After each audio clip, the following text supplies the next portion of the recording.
Welcome to Bible over Brews, deep thoughts fermented over time and text. Welcome to Skeptic's Corner, Part 2, the sequel. George, how are you? Yo! We've got Gumby. Hey, what's up? And Mike. Hello there.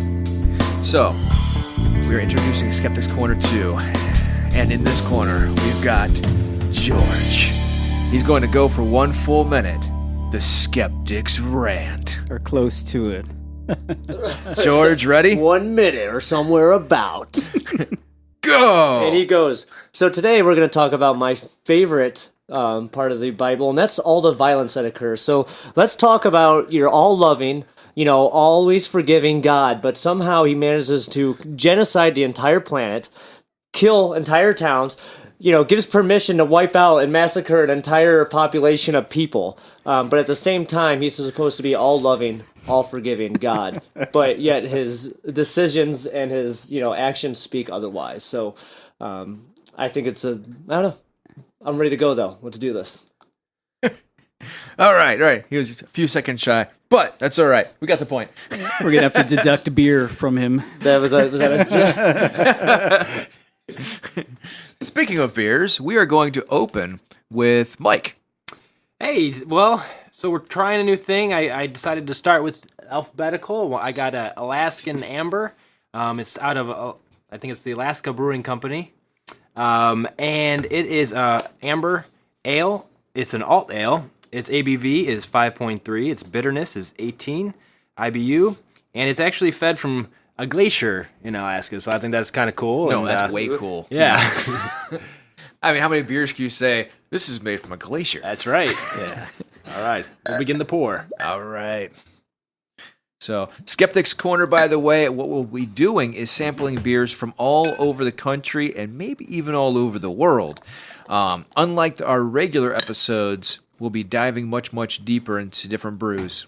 And this one has a nice amber color. A little foamy. It's got a lot of head. Ooh, nice fragrance.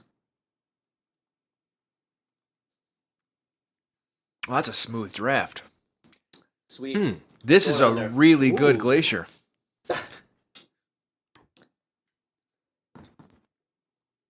That tastes sweet to anybody Oh, else, or am I Lord. going crazy? No, it's No, that's- sweet. I don't get much sweet. It's got a slightly sweet aftertaste.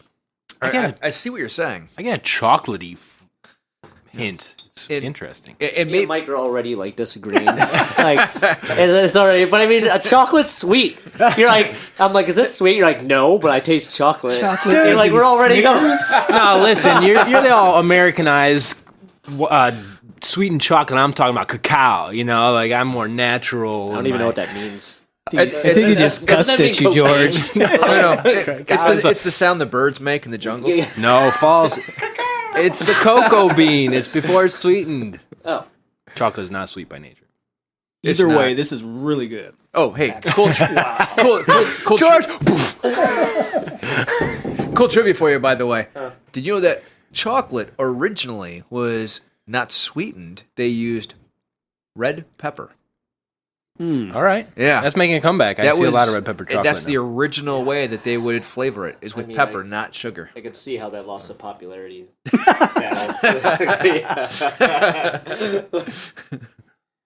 Yeah, this is good. It's very subtle. It doesn't have it's not super lingering, and it's. I'm loving this. I could drink this every day. It's smooth. This is good beer.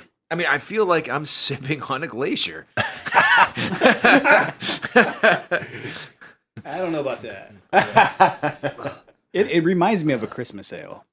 Oh, really? Yeah. Yeah, a little lighter, but yeah, but like it, But it still ha- sweet. It still has those notes. You're right. it does have those. It's Yeah. almost not nutmeg, but it does have those notes to it. Mm-hmm. It's really good. I like it a lot. Excellent. This is a very enjoyable beer. Mike, great pick. Thanks. It's a little hoppier than a lot of ambers that I've seen, so I do like that. I don't know. I dig hoppy, and this to me this is not hoppy. No, compared to other George, ambers. how hoppy was that beer I picked last night? Oh my gosh. Yeah. Tastes like straight pine needle. What was it? Was it like a triple?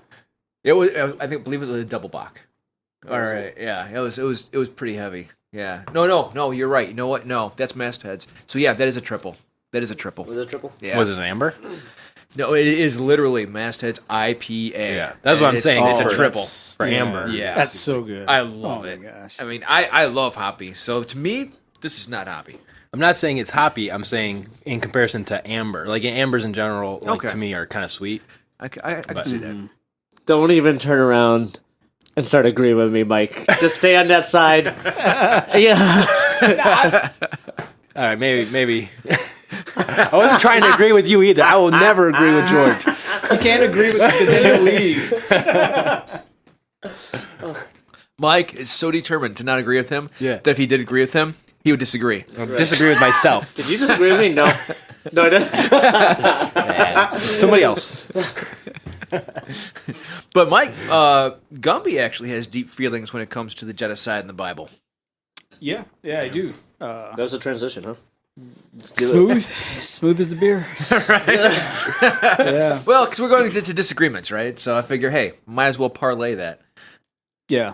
I don't know. How do you want to ease into it, Aaron? Do you got a story or something, or? I have some stuff. Do you have any information on your computer, perhaps? that you'd like to I bring do, and I will bring that up. But first, I want feelings and emotions because we're gonna get all touchy and feely here. So up? Yeah. And there's Just turn the lights down. Turn the Beer. heat up. Start And off. here, things about to get hot. In that case, beer number 2. No, let me put on some Kenny G. No, I do have feelings about it. It's funny because growing up in the church my whole life, evangelical, Pentecostal, dispensationalist, whatever we want to call it, I didn't have certain feelings about it till I guess what I would call my Saul to Paul moment. all right. You know, it was kind of like day and night for me, and I don't know. I think at a certain point I just wasn't really willing to want to look at parts of the Old Testament. Was it the part when you grew up and you started wanting to make rational sense of stuff, and you're like, "What the hell am I reading right now in this Bible?" No, No. Oh, okay. well, in a sense. So in a sense, yeah. So and I know you're trying to be funny there, but you're actually kind of right. So I was being funny and making a point. I Yeah, think yeah, you're yeah. loud, right? So it was a point in my life where I realized my capacity to hurt other people, and doing that on a major scale. Is that a threat towards me just now? No. Oh, okay. It was a personal thing that I went through in my life that it was just like rock bottom for me, rock bottom for my family. And I became fully aware of the mess I had made. Yeah. And it was at that point in my life where it just kind of spun me around, and I started looking at everything I had once known differently. And, the first place I looked was the Old Testament, the Bible. So, Yeah. and that's when I started looking at things differently. I'm like, my gosh, why do I feel differently about this now? Never did before. Well, it's different from like. So that's just kind of like the underneath undertow of why I started looking at things different. But I can see where you're coming from because, like, when you're a kid, it's kind of cool. It's like, oh my lord, yeah! Look at them. They're going to destroy the bandits. They're going to take them out. Awesome warriors, right? Yeah. But then when you get older, Well, and you realize that you're responsible for your own actions and the hurt that you caused other people. You start, hopefully most people will start to self-reflect and say, why did this happen? What causes people to do this? Why do I have certain behaviors, certain patterns? Where does it come from? yeah. So for me, it was logical to look at my quote unquote faith. So there you go, George. All right. Thought you were being funny, but Strong remarks. Good. Mike, any thoughts on genocide and infanticide and animal side? Yeah. I mean, I've mentioned it before on the show where I decided to read through the Bible cover to cover. I was seeking, didn't know. I wanted to start comparing because I was raised Christian, but I didn't want that to be the reason I was Christian. So I decided to read cover to cover. And about this point in the Bible, I wanted nothing to do with God. At this point, I went from being raised Christian to this God is nuts, and why would he do this? Mm-hmm. Yeah. My So- point exactly. So I decided to keep reading, And what had happened was I felt he took my faith down to the scratch. Like, it was no more the God I wanted to worship, the God that could be put in a happy vase of flowers and love and peace, and basically my ideal God, into a God that was full of complexity and pain and stuff I couldn't understand. And to me, that was a more worthy God, because if I could understand and accept everything about this, what separates me from God at this point? It's really I've invented him, and I didn't really realize that until I was taken down to square one. So moving on, it took me years to get past, and I think we'll get into it later when we talk a little bit more. But it's a complex journey, and I wouldn't say I've rectified myself with that decision. As far as it's hard, and it should be hard. If you find it easy that people have killed a whole nation, I'd question your humanity at that point. Yeah. It shouldn't be easy. It's a good point. Yeah, it happens too often. Oh, I mean, look at America. Not trying to point a lot of fingers, but there was a really nice, peaceful group of people living here. They're like, hey, show us how to live here, and then we'll murder you. No, they just offered really nice, comfy blankets. No, that's right. A little smallpox peppered on there. Like, oh, whoops. That's terrible. So, Juice, what's your take? All right, so coming from the historical viewpoint, which is where I come from, I don't have as much of an issue with it because I've struggled through it. I mean, when I was younger, once again, when you're a kid, yeah, warriors, took out the bad guys, woohoo, right? But then as you start reflecting, as you get older, you're like, it's a little sadistic, right? But then once you keep digging, because there is a lot of verbiage in there that is culture. More cultural than people realize. Not all of it is literal. In fact, my biggest argument against the church is literalism. That doesn't mean that stuff didn't happen, though. I know. So like the last decade of me and Juice arguing about religion, it's like anything that's bad, it wasn't literal, George. It's allegory or story or metaphor. You have to look at the context. Look at the context, George. Right. But not everything that's good happens. If it's good, though, you're always like, yeah, I did that. right. You can take that literally. But like here, I'm gonna have a highlight. I'm going to read off real quick. These are actually a couple slides. I'll try to make it quick. Joshua's language concerning Jericho and Ai appears harsh at first. They devoted the city to the Lord and destroyed with a sword every living thing in it, men and women, young and old, cattle, sheep, and donkeys. 12,000 men and women fell that day, all the people of Ai. The average person isn't going to pick up on the fact that this is stereotypical ancient Near Eastern language actually describes attacks on military forts or garrisons, not general populations that include women and children. There's no archaeological evidence to support of civilian population at Jericho or Ai. Given what we know about Canaanite life in the Bronze Age, Jericho and Ai were military strongholds. In fact, Jericho guarded the travel routes from the Jordan Valley up to the population centers in the hill country. It was the first line of defense at the junction of three roads leading to Jerusalem, Bethel, and Orpah. That means that Israel's wars here were directed towards government and military installments. This is where the king, the army, and the priesthood resided. The use of quote-unquote women and quote-unquote young and old was merely stock Near Eastern language that could be used even if women and young and old weren't living there. The language of quote-unquote all, men and women, at Jericho and Ai is a stereotypical expression for the destruction of all human life in the fort, presumably composed entirely of combatants. The text doesn't require that women and young and old must have been in the cities. The term city reinforces this idea. Jericho, Ai, and many other Canaanite cities were mainly used for government buildings and operations, while the rest of the people, including women and children, lived in the surrounding countryside. The Amanna letters, 14th century BC, correspond between Egyptian pharaohs and leaders in Canaan surroundings and regions reveal that citadel cities or fortresses such as Jerusalem and Shechem were distinct from and under the control of their population centers. Again, all the archaeological evidence indicates that no civilian population existed at Jericho, Ai, and other cities mentioned in Joshua.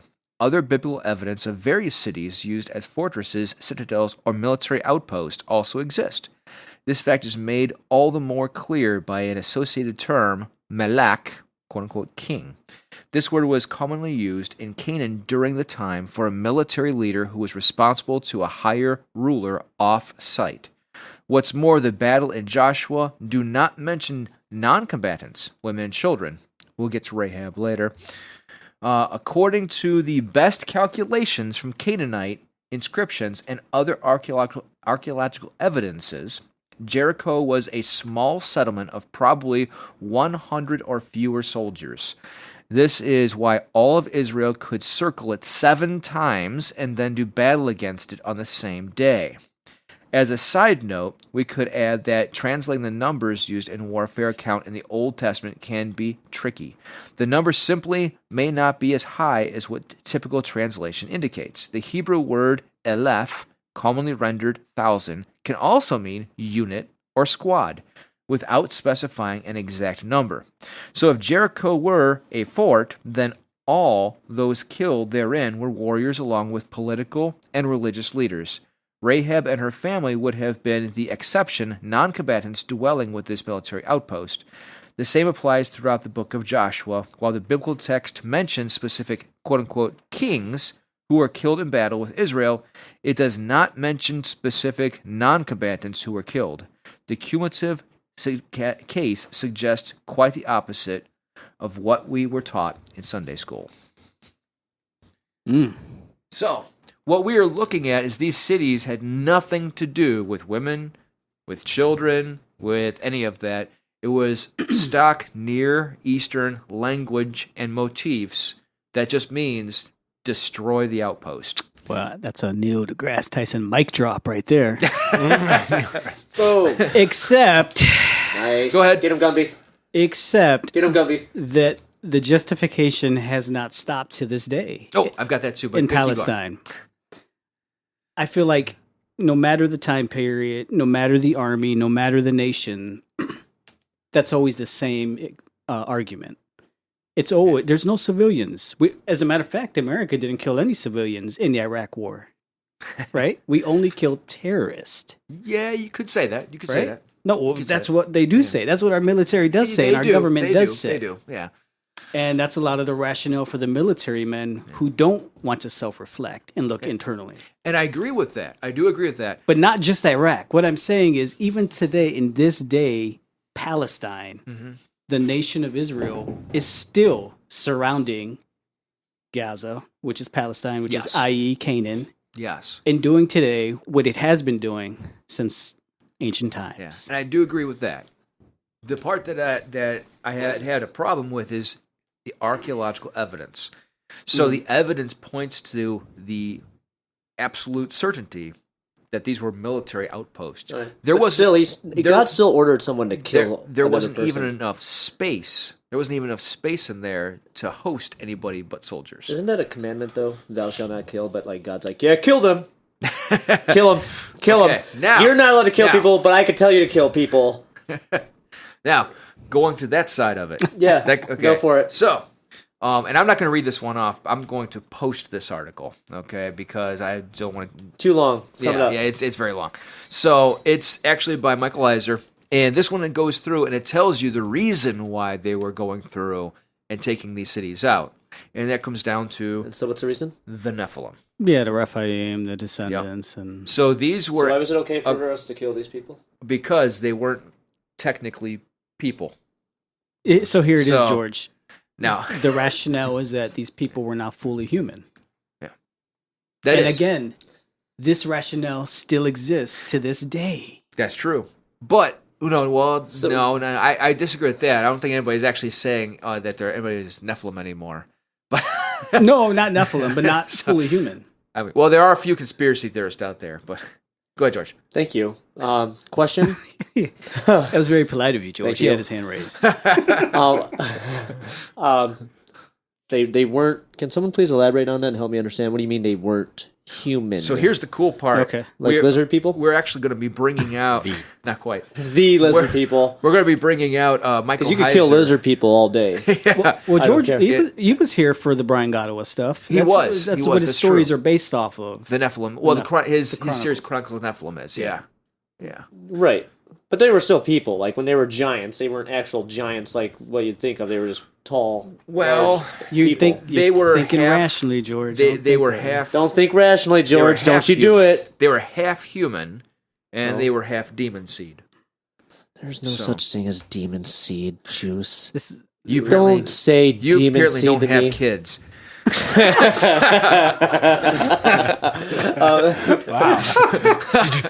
all right, that's a So, mic. so where are these demon seeds coming from? So if you go back to Genesis in Okay. chapter 6, it actually says. I thought you said that- Genesis was allegory, so now it's real? It is. It is. All right, now but- it's real because you hold want on. it to be? No. All right. Hold on. It is allegorical, but it doesn't mean that the events didn't happen. Oh my gosh. What do you mean? Don't. You always do that. Allegory doesn't mean false. Okay. You're like it's supposed to be like a made up story for you to learn a lesson or something along those No, lines. I don't say made up.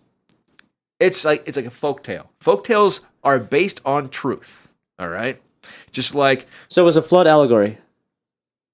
well, actually, there is evidence to support a flood, not a worldwide flood, but a localized flood. yeah. There is evidence for a localized flood there.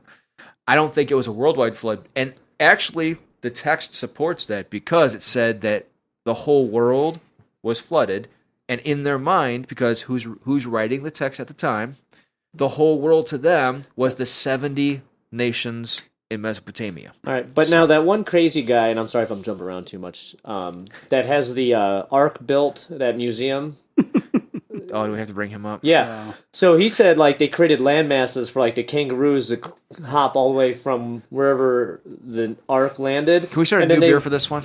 And then the kangaroos hopped all the way, and then then he created like a landmass so they could hop over to Australia. Then he took the landmass away so it could still be an island. Does anybody else want to be honest about this? You have every right to criticize that guy. I mean, yeah. So there are, as far as I know, not a single one of us is a Ken Ham supporter. Oh, that's the name. Yeah, I don't think any one of us. Mike? Some No. people need to get off the boat. Yeah, right. Yeah. Bump. Yeah, Ken Ham is definitely on the extreme. So you know how you have extreme left people? Well, Yeah. he's an extreme. He's so far right that the right people think he's nuts. Ah, nice. Yeah. So- Now, but it's so crazy though. Like how, like, okay, I could see like a flood happening in a small area, killing a lot of people. Right, a localized flood. Okay. Yeah. But you're telling me all the animals in that area still got aboard Noah's Ark, like all friendly, and Now, once again, that's allegory because that one's hard to explain. So it didn't actually. happen, no. George. I'm not. Wait, hold on. Listening. It is allegorical, Mm-hmm. okay, and it said that he took them in, but I don't think anywhere in the text it says that God just simply ushered them into the boat. I think that So you mean that man built an ark without an engineering degree or a team, and then he went around capturing all the animals in the area, Once again, male and female? okay, so let's go back to the text. All right. All right, talk about 'em. you're Tell me about looking it. you're looking at a flood story. Mhm. I'm going to be very, very honest here. All of Mesopotamia has flood stories. So you're talking about a common ancestor to everybody in Mesopotamia. So now there's what's called polemic. All right. And so what the Jewish people did was they took that flood story and they made it their own polemically. But if you go look at the Sumerians have a flood story, and it's almost identical to the same flood story. So, Akkadians had a flood story. So if you look at, they all have the common flood story for that area, and it does make sense. So they can all relate back to what was a giant flood at that time, but each one of them put their own cultural spin on that story. It doesn't mean it was an untrue story, but each person polemically takes that story to make it their own. So why And- is this in our manual for life? The whole rationale behind what he's saying is that the reason for the conquests, should I even say conquests? Are they conquests? That was when I googled it. It said conquest. Okay, conquests. Conquest, wars. Was that we were still tracing the lineage of the people that were not quite fully human, and they somehow Yes, I'm sorry. ended up into the lands where God had promised the Israelites. He was going to give them this land, but he can't because these people were still there and they were not fully human. And They're still God's creatures, though, aren't they? Like, it's rather In a convenient. fashion. It's rather convenient when your enemy kind of not. in a fashion. It is rather convenient when your enemy is not fully human. And Because it's easier for me to kill you, right? I Right. agree. Now, but if you look at So these are they walking, talking, half human people? yes, One, this is so. but I mean, that the fact that you just said yes to that is just like I'm supposed to believe this. Like you're supposed to be selling me juice, and now you're telling me there's like half people, half not people. Let me Like- you know. Damn it! I agree with George. Let me explain. Let me explain. Okay, Mike, now disagree with yourself. You're right,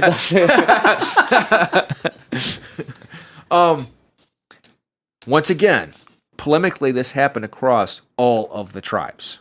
All right, lizard the Anunnaki. Okay. The Anunnaki come from the Sumerian tales, and even in their legends, the Anunnaki were half. Well, let's say angelic. There's a different word for them, but let's say angelic, and they were half human. So those stories are also How do these among half those humans stories. come to be? Okay, if it started off with Adam and Eve, I just can't. This So- is really so interesting once to again- me. so once- So there's Adam and Eve, and then they like start creating people. Okay. Where do these half human, half whatever demon So- seeds? According to Come from? multiple places inside the biblical text, and this actually spans from the first book all the way through to just about the last book. Okay, so it's referenced throughout.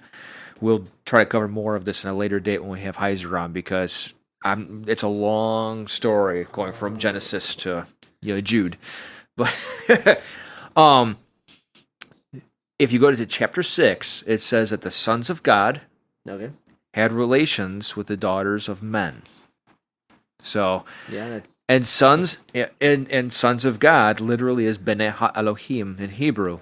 That is a reference to angelic creatures. So, and they were What's an prohibited angelic creature? a spiritual being. What we call angels. Okay. The Hebrews call them different things. B'nai Ha-Elohim. Some places they actually call them just Elohim. Disembodied or not physical beings that could also assume physical form. Okay. That also happens throughout the biblical texts, and also among other cultures. But they were prohibited from procreating with humans because they were eternal beings that did not have to do that. So they would take corporeal form Got it. and have relations with women. And then according to all the ancient texts, both biblical and non-biblical, they had creatures that were larger than humans and that would then ravage the land and take the land over, even going so far as to cannibalize them and having relations even with other creatures, creating other kinds of creatures. That's referenced in the Book of the Giants that was actually found inside of Qumran. And Qumran, though that was kind of like it's the lost chapter of the Book of Enoch. So if you read through there, it actually specifies not just what they did with humans, but what they did with other creatures as well. And that relates back to the Grecian tales of the Titans and what the Titans did with humans as well. So all What's the the ancient... Titans? So we'll cover a lot of this when Heiser comes out. It's the various gods. So the big picture is that there are two narratives running. Oh, it's more than two. The bloodlines I'm talking about. Oh, the okay, bloodline was corrupted. Yes. It was eventually to lead to Christ, but it was corrupted by Satan through the Nephilim, which became wicked. So Yeah. those are the two narratives. Essentially, one wicked, one good, fighting for the soul of man. And that happens throughout So the entirety of the Old Testament. So this is the rationale behind the. So why does Satan have why is it non-human like his disciples or everything past him? Like why aren't they like the same as God's children then? Like, why are they like creatures now? So, man, Well, I should have prepared this George. stuff. Okay, so You should If you know go back this to by the- now. How many podcasts have you done? right. How am I not already a master? If you go back to the Book of Enoch, all right. right, according to the Book of Enoch, their souls as they die are released and become the evil spirits, the poltergeists, the demons, There's the no possessions. poltergeist or demons, no juice. Well, We're adults. Many There's no cultures, demons, buddy. Many cultures would disagree with you. Not just Christian. Many cultures.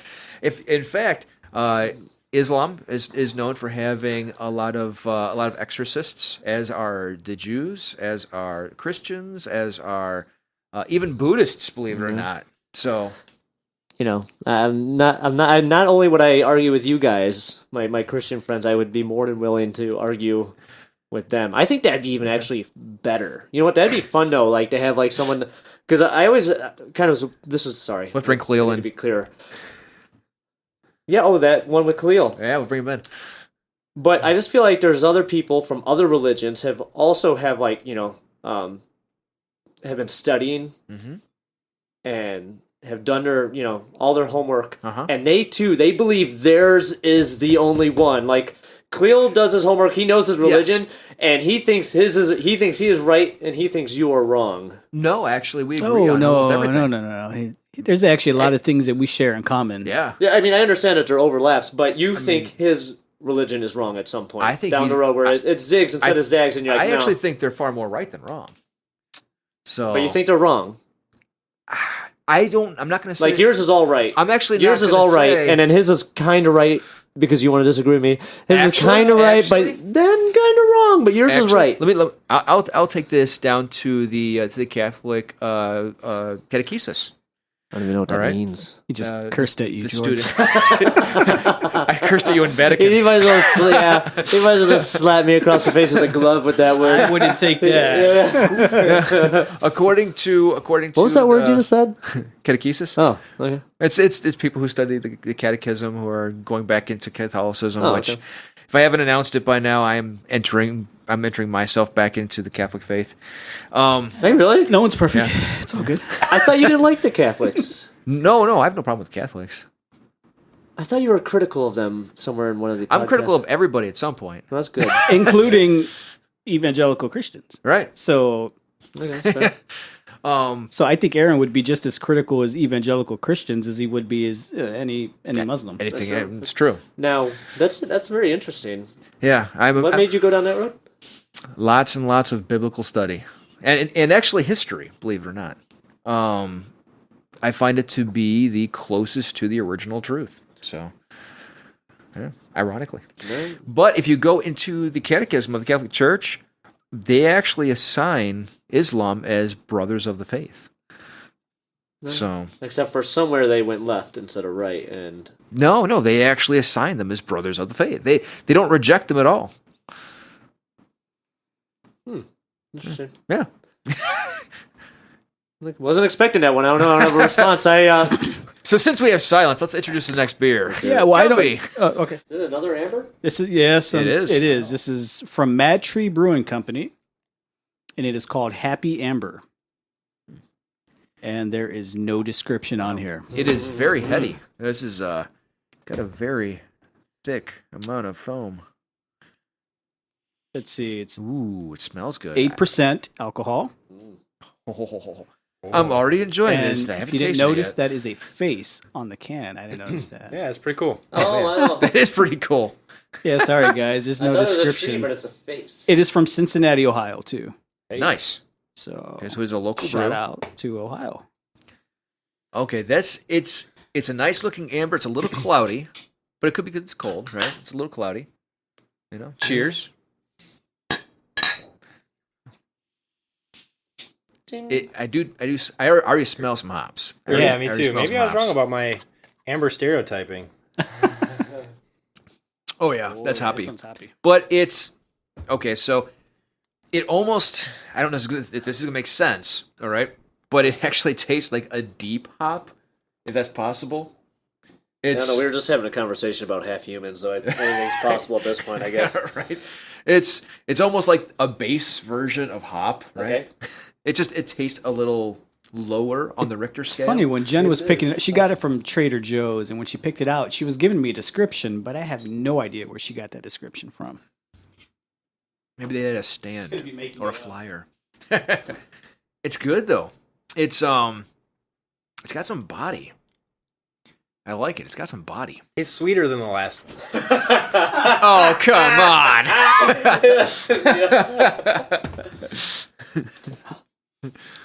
A little too hoppy for me, but Too hoppy? Little punch in the mouth. I was thought a you were all tiny about the little- hops. Yeah. No, that's me. that's You guys always agreed. I'm the hoppy one. I see where you went there. I'm so happy. I'm almost euphoric. it's not bad. The other one, like the first allegory. one that you brought, Mike, was definitely more smoother than this, at least to me. Yeah, no, the first one was smoother, for sure. Yeah, I agree. I agree. I agree. The glacier was very smooth. I would say we're closer on our beer takes than we are on our. It's crazy how that works, George. But I do like it. Once again, I do like the hop. So Yeah. I would drink this beer frequently, actually. Yeah, it's good. Yeah. When something is sort of pineapple-y or grapefruity to me, when it's a sweet hoppy, so I would drink it. It was like a summer shandy thing. I could Every see once that. in a while, yeah. I could see that. So back to our subject. All right, so chapter 2. Where are we going? Lead All the right. way. All right. So back to where do we end again? Half demon. That's it. You That's were it. talking about the Catholic's position. That's it. Catholic We position. were also talking about Catholics. So- we were so- talking about Noah's Ark. Now, here's the cool thing. I'm going down this line of thinking. All right, let's keep going Catholic for a second here, since I'm loving that trail. I get stared at. The Catholics do have a series of fathers throughout history who, believe it or not, were very universal in their thinking, and they really did believe that God was that God who would judge the hearts of men, and that He would not condemn anybody for their Except for the intrinsic half men. beliefs. He condemned the hell out of them. It's because they weren't men. They were only half men. Yeah, I know. You know what? That should have been like a the 10 people in Sodom and Gomorrah or whatever. Like they should have been like, well, they're 50% human, so we don't want to kill that half. And he's like, no, get rid of it. But in retrospect, if you look at it, it's the protection of the true seed that God has created, humankind, mankind. I want to steer. In- Oh, good. In the Nephilim series, if you go through and actually read through the Bible and follow that thread, all right, that see, Christ is the red thread, so we'll call this the green thread, maybe. But if you read through and you follow that line of thinking in the Nephilim throughout, and the spirits and everything else, which are all Nephilim, outside, of course, the actual people who created the Nephilim, the Bnei Elohim, I think that they were archangels, but we'll leave that for a different time, because I have a very odd thought process on this one. But if you follow that thread throughout, they're there in all of the battles, all the way up until the time of Ezra, which would be the reconstruction of the Second Temple. In that text, it actually says that it was the last one that was destroyed. So throughout, they were always trying to wipe out the humans. Always trying to wipe out the humans. So it's not like God's just saying, hey, go out there and kill those guys because they're ugly, right? If you actually follow the stories, they're the ones that are going out and trying to take out the people who are fully human. Hmm. So how many people did they take out? Well, No one could ever have that yeah. number. There's way the Bible only covers specific stories. I mean, it's covering 1,800 years. You can't put all of that in print, especially when most people couldn't read. So Let me talk lingo here then, because yes, go ahead. if that is the case, if that truly is the case, and believe me, I think I mentioned this before, that is truly a last thread of hope for me to want to hang on to finding any value in the Old Testament. I need to find that thread. Okay. Yeah. I'm looking for it. I'm being honest. Yeah. I'm hanging on to that. Otherwise, the Old Testament will just be like a balance for my couch to balance it out underneath. Wow. In regards to specifically what Yahweh commanded, why not in his language to his own people never mention the word man, woman, or child and just use the word demon or not human people or whatever? Instead, include that because that confuses people. You know, how would Yahweh not know later on that, man, people might have a problem with me telling them to kill little kids and women? Right. You know, why not just communicate in a way that would do away with all of the naysayers in the future? On that side, though, you're thinking of it from a modern viewpoint because you're a modern. I've heard this one before. Okay. Yeah, I'm a So modern.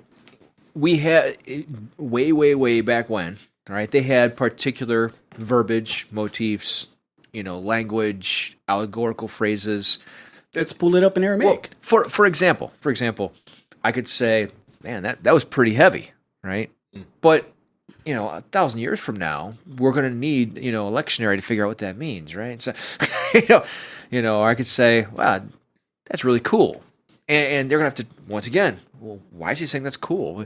According to the text, it was 85 degrees that day, right? So Yeah, I see your argument. Yeah. And for phrases like a cattle on 1,000 hills, I Right, get it. exactly, And I agree. right. But kill and leave nothing alive, women, children, Right. and men, even the cattle, once again- is pretty specific. I don't think that you can apply that same. but you can. I could. If you go- not when you're if- dealing with people. if- Wait, that's the half demon. So in the Bible, they said men, women, children, and oh, Hold on, yeah. cattle. hold on, but hold you're on, telling hold me on. these are half demons now. Hold on. Sounds Once like again, someone's twisting it if- so they could justify it. if we It go just- back to the article that I just read, I fell asleep like halfway through. okay, go back to the article I just read. It actually too long. It actually shows that was just simply standard military language. It was not specific. It was the same kind of things that we use now. If I said something like, "Hey, better watch out because he's watching you," we know I'm talking about Santa Claus, right? Good dude. Okay, right. But True story, too. I mean, right. But once again, 1,000 years from now, they're going to have to break out the dictionary on verbiage and try to figure it out. I get you. So I get you. it's standard military phrase, and they go back, and even in the Egyptian texts, they showed how that is standard military I get phrase. it. I get it. So let's use that rationale. Okay. We use that rationale right now. 100 years from now in the future, maybe 1,000 years from now, when people are reading back on America and they see that we were only getting the terrorists whenever we went to war, All right. are they to assume that terrorists included men, women, and children, or just men with guns? Because Well- that's what you're trying to say, right? But we have different lines of phrases now.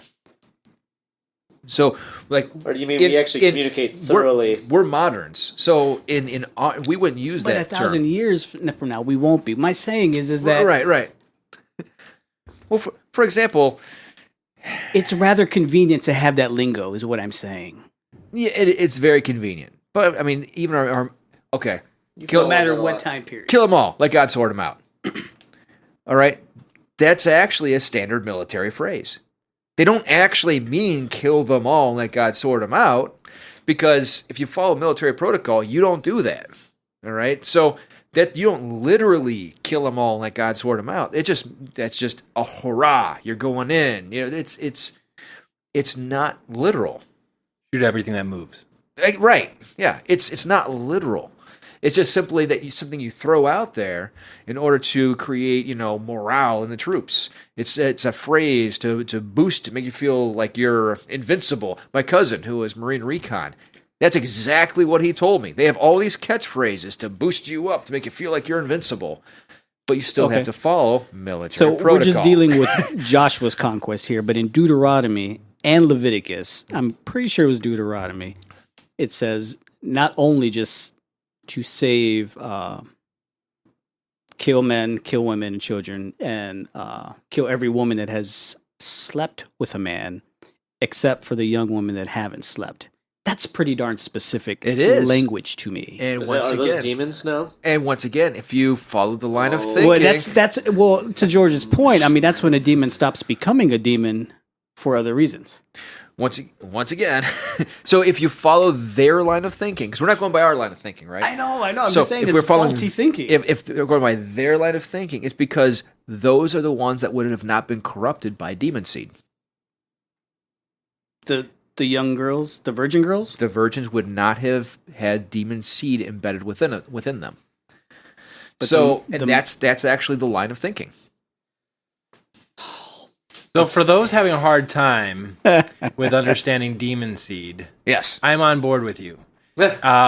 I can see the plausibility, and I'm okay with that. To me, it seems like a prepaid investment. I don't have to invest knowledge or time into this area because if that's the case, the battle's fought for me in a way. It's not like I can identify someone via DNA test or something to say, they're a demon seed, kill it. We can't do that. So there's nothing I can do about it. So also, and not to get, this is a sensitive subject, but, kids and wives have been used in many battles. Yes. And at that point, I know they didn't have bombs, but bombs could be strapped to animals. I'm just saying, like, God could tell the future. If he wanted to protect a people, he might decimate an area, because we don't know. And I know I've watched many PBS episodes where, they go into, like, ISIS camps, and there are armies of children being brainwashed. At this point, what do you do? I don't know. God knows. I'll follow God. If God knows, then I don't think He's given us free will. Well, that's They have I a know. choice. Why is that he intervened there with the Canaanites and demon seed, but he didn't intervene in any war in modern history with the Holocaust and whatnot? Why is that? well. Like you said, I thought we were supposed to or- have free will. or- So why did he intervene there and not Maybe he has, but did he send Joshua down to go? no. But I will say this: if you go back and you actually do your reading, guess who directly helped to stop Hitler? The Pope. And that is historical fact. It's a historical fact that the Catholic Church actually helped to bring Hitler down. I mean, a lot of people did. I mean, a nuclear bomb also. But what I'm saying, though, is Did those kids that It died is- in Hiroshima have demon seed? I don't think that Were was they actually. demons there? I don't think All that was. women. That wasn't a biblical order. Right. Wait, I think but you're that's- mixing some stuff up here. That's a good point, though, because this line of thinking leads to somewhere. It really does. Yeah. Because again, it's still happening today. If you look Yeah. at all of the ancient texts and the enemies surrounding Israel, today, all of those enemies that still exist: Iran, Persia, Iraq, Babylon, Egypt. Yeah. All of those, including the Canaanites, Gaza, Palestinians, Yep. are still being attacked. So I wouldn't this line disagree. of thinking leads somewhere. So I Yeah. think that's a fair question. Oh, yeah. Maybe there Could are be. some people within the government who thinks that they are this. And if not, it is a rather convenient way of justifying being able to get some sleep at night. And I don't. When it comes to Christians and modern day Palestine and Israel, I think you're going to find it's really only the evangelicals that are endorsing Israel. All right. So if you look at your traditional Christians, they actually are not supporting Israel in their battles because they're too busy trying to take care of Christians and run hospitals. And so they're not engaging in the wars. The only ones that are the modern evangelicals that are very hot-headed and they're like, yep, support Israel. They got the promise. And which is just very naive. Oh, that's a very good point. I mean, because in a lot of these Middle Eastern countries like Syria, there's a huge Christian population. Iran, there are Christians and Jews there. Palestinians, there are Christians and Jews alike in Gaza helping the Palestinian people. Yeah. They're not just Muslims, Right. so, but you're right. I mean, this same kind of mindset is still, it can still be used as rationale. And it is. Yeah. I agree. At some point, I was hoping to throw a curveball in here, Juice, because when you brought Give up when you were bringing this up, because I was in our brainstorming of ideas for Skeptic's Corner 2. I immediately brought up how I wanted to talk about violence, and then you kind of steered me in this direction, and I was kind of always. I remember immediately, I'm like, "Are you going to say it's allegory?" And you're like, "No." But I feel like you picked this one because you knew you were going to have an easy defense because of this half demon Actually, thing. the only reason I picked this one is because both you and Gumby have brought this one up on multiple occasions. Hey, George, if it makes you feel any better, Aaron and I have quibbled about this long ago. Sounds like see, right. Okay. Can't we find some good violence that happened to some non-half demons? Like, what about Job's family? That's a book of poetry. Oh, of course it No, is. no, no, Juice. no, literally. Of course it is. What's another one? All right. Literally. What's another one? Go. What about What about Sodom and Gomorrah? Did God kill them, right, with hell's fire? Okay. Right? If you bring that one Are up, those half demons? let's. I just want to know. Yes or no, are they half demons before we go down this road? Is it allegory or half demons? Short answer is yes. Half demons. Oh my gosh. All right. I can show that to you in the text. You knew Fine. it, George. You knew it. I know. All right. Who else? Help me out here. I was looking it up the other day. Who else has died? Who else has God killed? Like millions.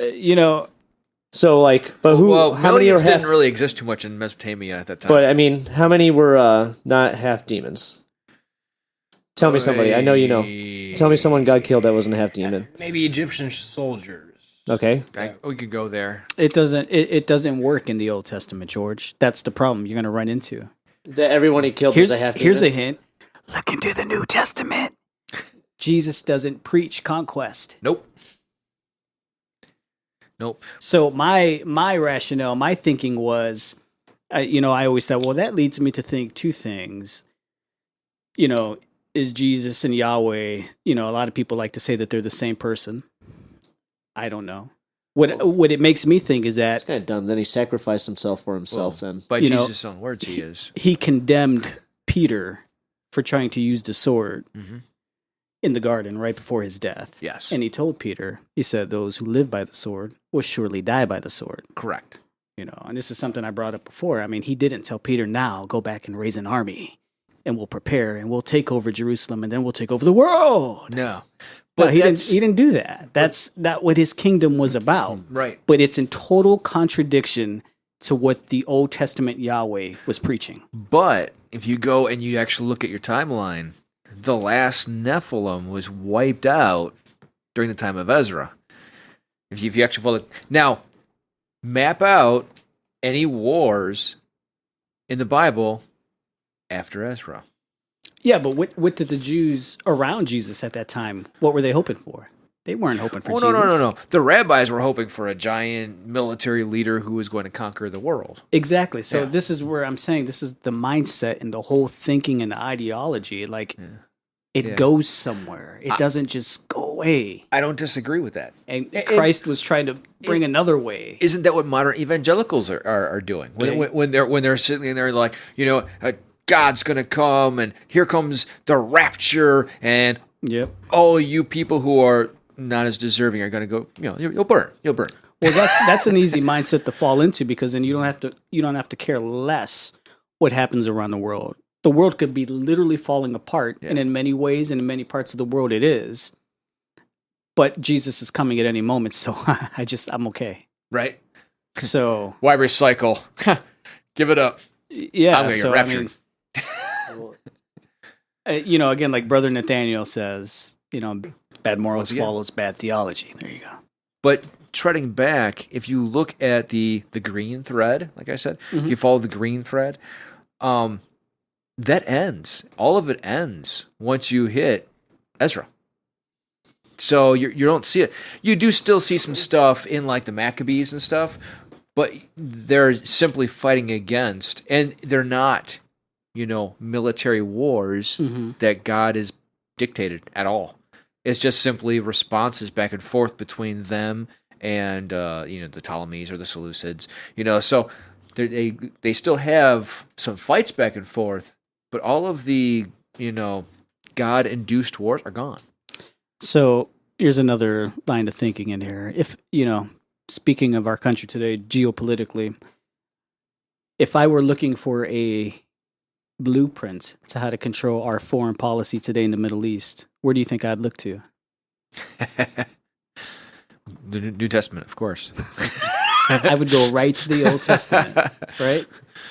Yeah, It's the same enemy. If you want to incite it, but you have to ignore all of the original verbiage and terminology that's being used. In order for that to happen, you have to ignore it and just say, "Hey, look, they're still evil." I mean, you have to ignore all the archaeology. You have to ignore the text. You have to ignore. That's easy to do. I mean, if there's selfish gains. It is. It is. George is about to talk. Ready? Yeah. Go. Ready. Go. George. Go. I'm gonna do a speed round on Yes. Judas really quick. Go. We're just gonna. Ironically, we talked about it. I'm just gonna do it right now. We're gonna try it out, see how it goes. Okay. This should be good. Okay. Spur of the moment. This is not planned. All right. So, is his name actually the firstborn of Judah, Yes. killed by God, Yes. half demon, or allegory? You know what? I'm gonna say killed by God, but I don't remember the story behind it because It was allegory, I didn't wasn't look real? these up. Okay. Go Fair ahead. enough. Okay. What about Onan, Er's brother? Oh, don't bring up Onan. Who is that though? He had sex with his brother's wife, and then God killed him. No. Okay. So do you want the background on that one? No, make it quick. Speed round. I can't make it. I can't make it quick. Green or red? Right. Okay. By the way, Your time's up. Go. By the way, go. by the way, pastors will use this passage to say don't masturbate. It has nothing to do with that. But it was because he did not fulfill his obligation to his dead brother. So okay, go ahead. So that's a god. Yes, that's God. That's God. I Go. think you just promoted So- masturbating. Did you promote masturbating? I did not promote it. Is that what I did is not going promote on? it. I'm We just need a saying. timeout here. This is a family show. Wait, Do we need 5 minutes? That's it. Turn Juice's mic off for 5 minutes. My God, then the if he learns how to children. behave- The children. I'm not promoting it. I'm just saying that it is a misnomer. That's the reason why he died. So was he a half demon? No. And God killed him. We'll just say yes. Go. All right. Next. Noted. All right. Firstborn of Egypt. Okay. Yes. God killed him. God did kill them. Half demon. I can't I didn't even say on think that about one. that. I'm, Wow. yeah, I can't say on that one. To be honest. And you're like, it's because you did, but you don't know how to defend it. So.